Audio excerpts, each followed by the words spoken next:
To work on the ECU, you've got to free it from its little cage, this little chastity belt. So these stupid blind bolts need to come off. So there you go. So ideally, when you slot a hole through these, this is what happens. But you might get it where you need to butcher the head a little bit, but just do whatever you can to get this off. It doesn't matter, this bracket, won't really need it afterwards anyway.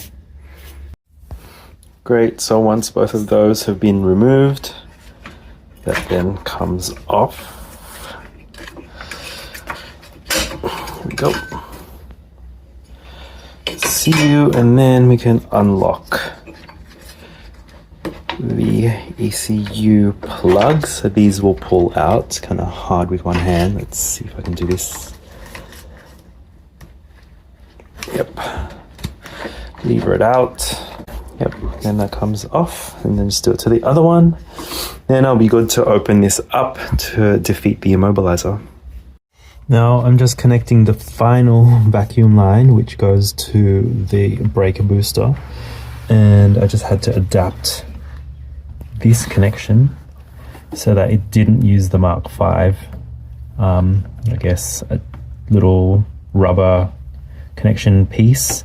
Just had to pull this from the Bora and insert that end onto the Mark V's hard line, but you can see that this side, the Bora side, has a little crack in it. So what I'm going to do is going to repair that crack. I'm just going to use heat shrink, pop it on top like that, and that should cover the crack. Insert that and then apply heat, and that should give me a good seal. Right, so in this step, now that the ECU is out, it's time to open it up, and we'll need to defeat the immobilizer, which I'll go through step by step. And you need some special tools here, so not everyone will be able to do this, but if you can, and if you've got the tools, or if you want to get the tools, this is how you're going to be able to do it. Once you've removed all of the T15 torque screws, then you want to pry this open, and this will usually open up quite easily. The sealing stuff that they've used isn't as hectic as what they've used on later model ECU, so it is quite easy to lift up. If you need to apply heat, then apply heat, but I find just leveraging it up is enough.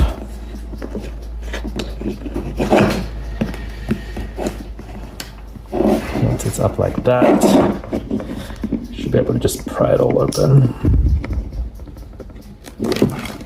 Perfect. Now that's come off the wrong way, because the chip that I want is actually on this side. Oh.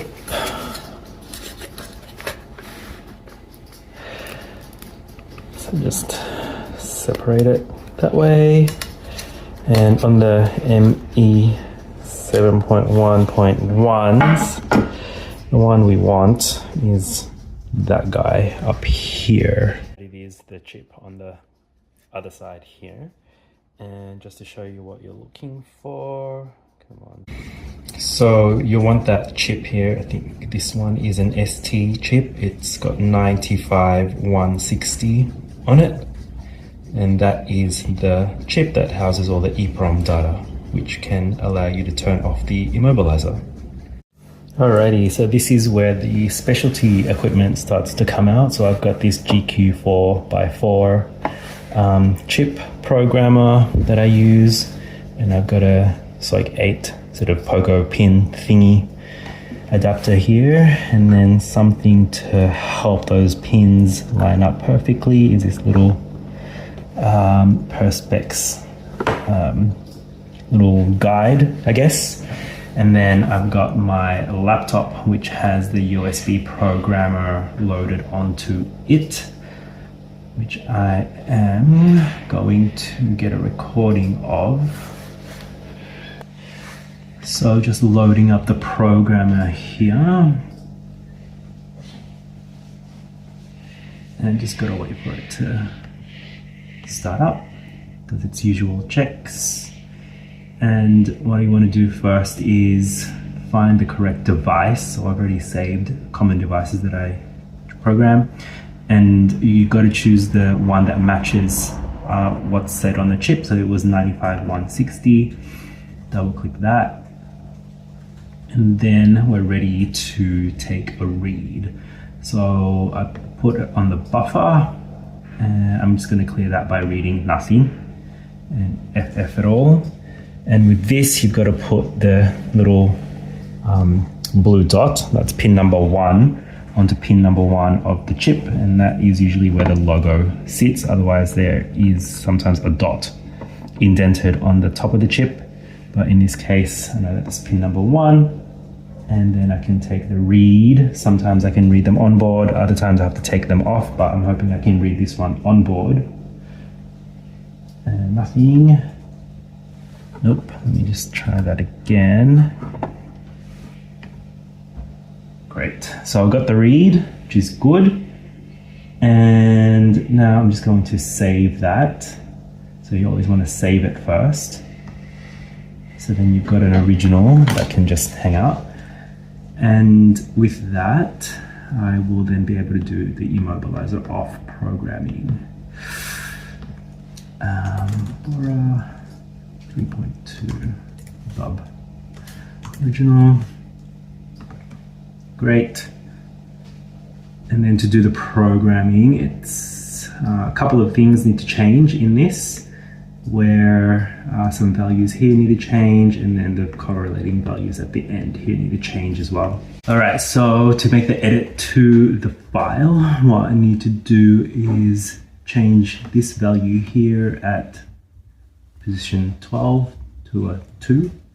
Same thing down here on the next row down, change that to a 2, that turns the immobilizer off, and then you have to correct the checksum at the end here. And this is where these values come into play, this and this, where because we've increased that by 1, these need to be decreased by 1. And the way we calculate that is switch the values around, get your hexa calculator out and enter in that first 2 values. So FB5F minus 1 gives us FB5E, so we transfer that into the code. So leave the FB, that doesn't change, and then this just goes to 5E. And because that's already the same as what is below, whoops, what is below, I'll just minus 1 from that, and you're gonna be able to guess really easily what that is. So FB5D, and then this one goes to 5D. So that turns the immobilizer off, and then what I like to do is just save that as a separate file, which is called off, and that's the file that then I will upload back onto this guy here. So then what I need to do is get another read, so I know that the way that it's connected is going to work. Okay, so just going to clear that buffer again by reading nothing, and then I'll connect the pins, do a read, and then I've got that data, and you can see that that's back to the original where these numbers are 1s again. So then what I need to do is open the off file, and then you can see that that's changed those values here to 2, and the values at the end here as well to their 5E and 5D. Previously it was 5F and 5E. Then I write.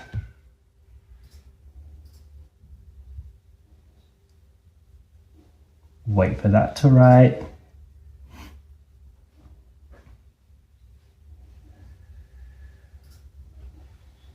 Oh, that hasn't worked. Hold on. So let's just double check that.